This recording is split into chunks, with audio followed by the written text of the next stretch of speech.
Okay, are you spending a fortune getting coffee at the coffee shops? That was me. I'm not going to say I did it every day, but multiple times a week. And if you do the math, it adds up. And I will promise you, hands down, if you buy this, you will pay for it rather quickly because you will not be going to those coffee shops. You'll make the best coffee ever here.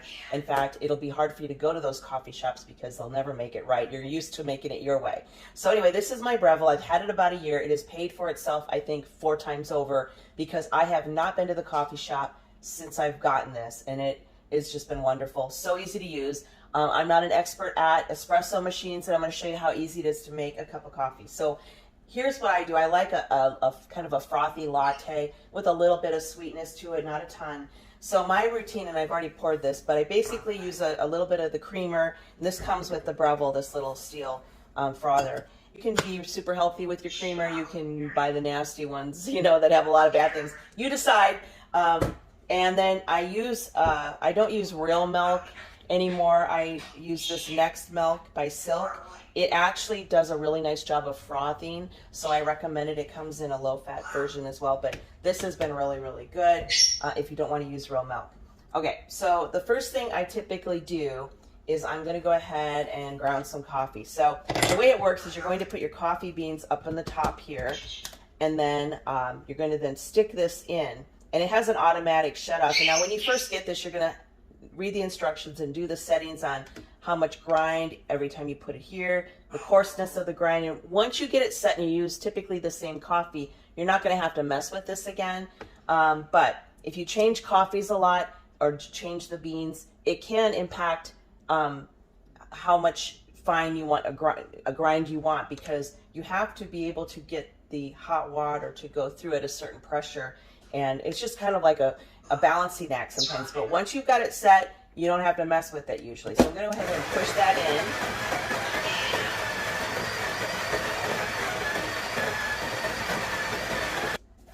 in. Okay, so now I'm going to kind of even that out. And this is called a tamper.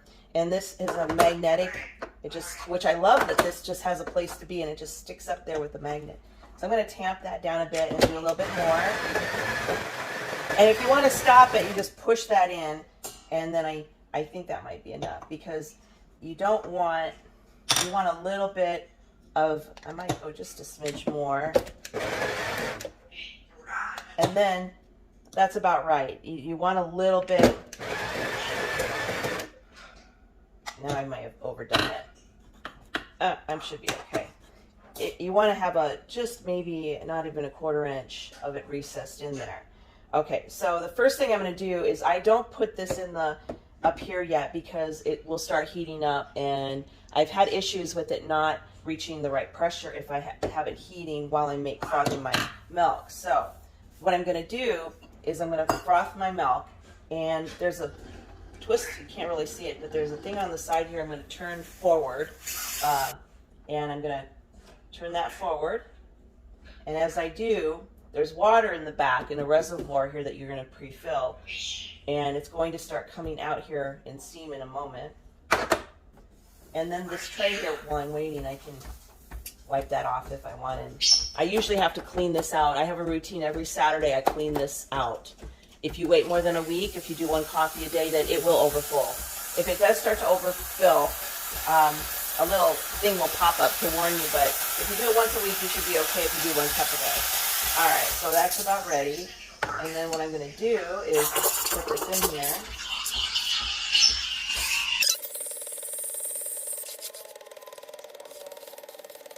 I actually kind of have a knack for knowing the temperature. You can use a thermometer, but my rule of thumb is if you can put your hand and hold it on the bottom, it's not ready. So as soon as your hand, it's too hot to hold, that's a real good just general indicator. And then I can just turn that off. And then I'm going to come back and clean that later. But for now, if I turn this knob forward, it'll give me a little blast, and I can wipe that off here with the rag. All right, now we're going to make the espresso. And now you're just going to take this slightly to the left and pull it forward so it's sticking straight out.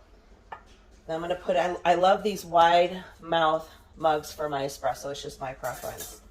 And I like a double espresso, and so what you want to see is this little red dial get into the gray area here. That's going to be almost a near perfect pressure area. I know that this is being perfectly espressed from the grounds.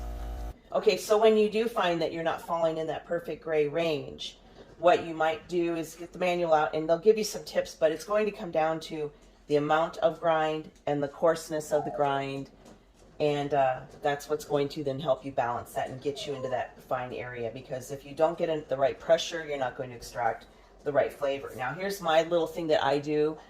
Some of the purists may not do this. I'm going to do it again just because I don't mind a little bit of watery coffee in my latte, and it gets me more coffee flavor.